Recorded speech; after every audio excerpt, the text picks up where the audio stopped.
په یو حدیث کې یو 4 جهنمیان راغلي دي چې هغوی ته به په جهنم کې ډېره بدترینه سزا میلاویږي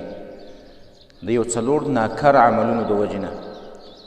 او هغوی ته به دومره بدترینه او ناکاره سزا میلاویږي چې دا نور جهنمیان به د هغوی د وجې نه تنګ شي. هغوی به دومره تیزې چغې وباسي، دومره به هغوی په تکلیف کې او په عذاب کې چې دا نور جهنمیانو ته به هم د هغوی نه تکلیف میلاو شي.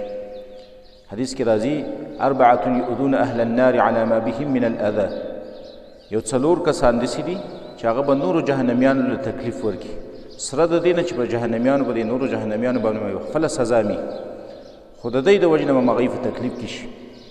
او دا به داسې جهنمیان دي دا 4 وانه یسعون بین الحمیم والجحیم، چې دا به د جهنم په منځ کې داسې منډې را منډې وي او د اور په منځ کې یدعون بالویل والثبور، او دی به د هلاکت چغې وایي چې ای هلاک شو، ای تباه شو، دا 4 واړه جهنمیان. نو فیقول اهل النار بعضهم لبعض، وی دا جهنمیان به خپل منځ کې یو بل ته ووایي چې راځئ د دوی معلومات کوو چې دا دوی ته څومره ترخه سزا میلاویږي او تیزه سزا میلاویږي چې دا دوی به څه کار کړی. نو دوی به راشي چې وګوري، نو یو ته چې پکې وګوري په هغه 4 کې، نو فرجل،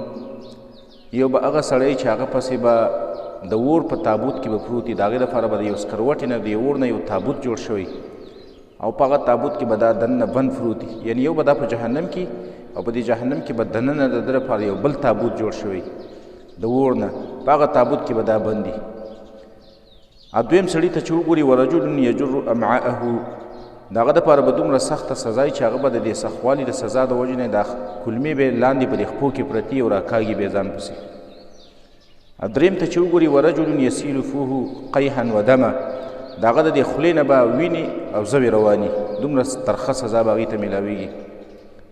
دې 4م ته چې وګوري نو ورجل یاکل لحمه، دا خپله غوښه به په خپله راشوکوي او خوري به. نو دا جهنمیان به د دوی نه تفوسونه شروع کړي. هغه ولني له به راشي، کوم یو چې جهنم کې پروت دی او دننه وله په جهنم کې د یو اور تابوت جوړ شوی دی، په هغه تابوت کې دننه بند دی. نو د هغه خواله به راشي او د هغه نه به تفوس وکړي چې دا ستا څه حالت دی، دا تا څه ګناه کړې ده چې ته دومره په ترخه سزا کې مبتلا یې نن. نو دغه سړی به ورته وایي چې ان الابعد قد مات وفي عنقه اموال الناس،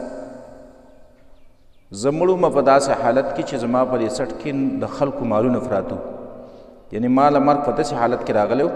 چې ما پردي مالونه غصب کړي وو، پردي مالونه مې والي وو، پردي حقونه را باندې پوري وو چې زه مړ شومه. د هغې د وجې نه نن زما دا حال دی چې یو خو په جهنم کې پروت یم، او دویم په دې جهنم کې دننه زما دپاره یو د اور یو د سکروټې تابوت جوړ شوی چې په هغې کې موږ سره بند یم. دې دویم له چې راشي ورجل یجر امعاءه،